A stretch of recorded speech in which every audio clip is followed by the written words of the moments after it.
The legend of Jack the Ripper, a world-famous serial killer, has become a mystery for over 130 years. Jack the Ripper is a serial killer who murdered people in the Whitechapel area, a poor area in the East End of London, during the second half of 1889. His nickname came from various newspapers that published content from mysterious letters sent to the Central News Agency by writers who claimed to be Jack the Ripper. Although there have been many investigations and credible theories, to this day the true identity of Jack the Ripper is still unknown. Almost all of Jack the Ripper's victims were prostitutes. Most of the murders took place in public or semi-public places. All victims had their throats slit. After that, the bodies were cut at the abdomen and sometimes at the genitals. It is believed that the victims were strangled to keep them quiet before being killed. In many cases, internal organs were cut off, so it is speculated that the murderer was a surgeon or a butcher. There is a lot of information about the Jack the Ripper murders, which are still a mystery to this day. The most important information that the police have is the identities of the 5 victims believed to have been killed by Jack the Ripper, and there may have been more. The 5 victims were Mary Ann Nichols, Annie Chapman, Elizabeth Stride, Catherine Eddowes, and Mary Jane Kelly. Mary Ann Nichols was the first victim found in August 1888 in Whitechapel. Chapman, Stride, and Eddowes were found in September, and finally Kelly's body was found in November. All of the victims had their throats slit. All of the victims were mutilated, except for Elizabeth Stride. Authorities suspect that Jack the Ripper was interrupted while he was killing. In addition to the 5 victims mentioned above, several other women were killed in Whitechapel: Rose Mylett, Alice Mackenzie, Francel Coles, and one woman whose face was severely mutilated. In fact, before the case of Mary Ann Nichols, who was said to be the first victim of Jack the Ripper, there were 2 women killed, Elizabeth Smith and Martha Tabram, but the police believed that it was the work of another killer. There is some information that the police are quite sure about the case of Jack the Ripper from the analysis of the murder pattern of the 5 victims, that is, Jack the Ripper often targeted prostitutes. The reason can be 2 ways. Jack the Ripper had some issues with prostitutes that made him hate these women, or it could be that prostitutes were easy targets to kill. Another piece of information is that the case of Elizabeth Stride and Catherine Eddowes was a double murder case. Both were killed within an hour and the incidents occurred close to each other.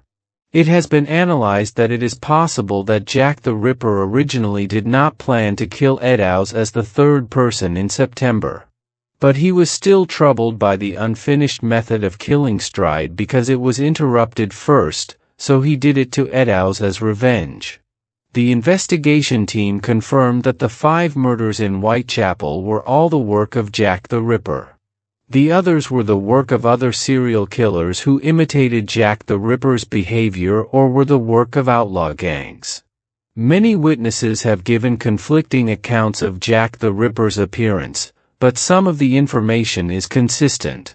Some witnesses say that he was a man wearing a dark coat and a brown hunter's hat. Another witness added that his coat was decorated with fur. After the series of murders in Whitechapel, the locals were terrified and wary of strangers, suspiciously thinking that they were Jack the Ripper. Chaos occurred in Whitechapel. Some outsiders who walked into town carrying black bags were attacked by the locals, who thought they were Jack the Ripper.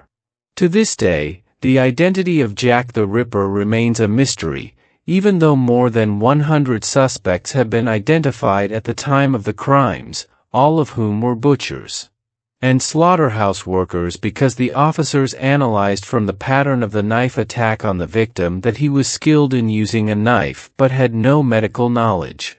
Another piece of information that the police were sure of was that Jack the Ripper must have lived in the Whitechapel area, causing the police to arrest up to 80 suspects, but in the end they had to release all of them. And the police still believe that Jack the Ripper probably acted alone, but it is still uncertain that he might have had an assistant. In addition to the identity that cannot be identified, another point that remains a mystery is the motive for Jack the Ripper's actions, because he suddenly stopped doing it. There are various assumptions that he might have died, or been imprisoned on other charges, or moved to another place. During the time that Jack the Ripper was on the rampage, he made big news and was feared, causing many mysterious people to pretend to be Jack the Ripper by sending mysterious letters to police stations and newspapers. But hundreds of letters were concluded to be completely fake. But among them, there was one that attracted a lot of attention from the police because the message stated that he would cut off the ear of his next victim, and 3 days later, Catherine Eddowes's body was found with her ear cut off. Another letter was sent in a box containing a human liver, believed to be Eddowes.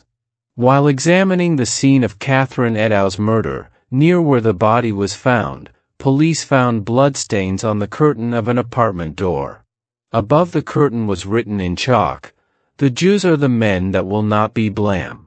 Ed for nothing is assumed to be a message left behind by Jack the Ripper, and he probably intended to write Jews but misspelled it as Jews. The police chief at that time assessed that this message might cause racial conflict, so he ordered the message to be deleted, which was very much against the investigation team at that time, who wanted to keep this message as an important clue. Even today, when there is news of a murder, we still see content in the news that relatives of the deceased often dream that the deceased came to provide information about the burial site or identify the perpetrator. Going back over 100 years, in the Jack the Ripper case, there were also clues from Jack the Ripper's victims.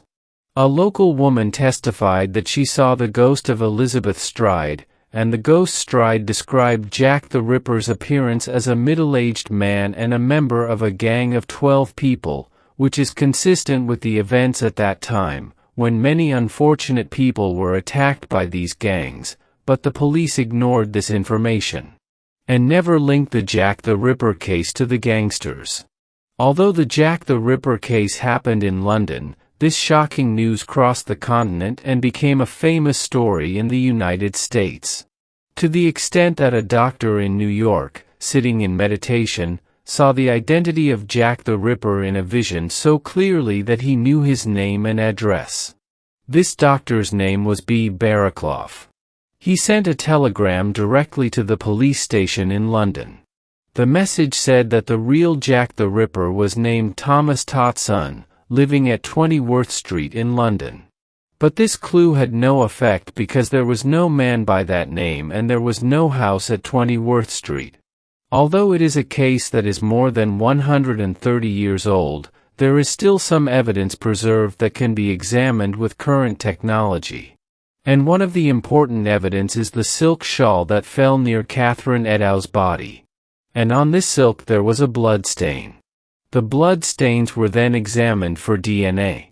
The results of the examination indicated that Mr. Aaron Kominski was a 23-year-old Polish man who was living in London at the time. Importantly, Mr. Kominski was a barber, which made him an expert in using a razor. During the investigation of the case, Kominski was also one of the main suspects. However, modern scientists argue that the results of the DNA examination are unreliable because, over 100 years, the blood stains on the cloth must have been contaminated and the results were inaccurate and unreliable. Therefore, this discovery is not important to the case. In the end, the Jack the Ripper case remains a mystery.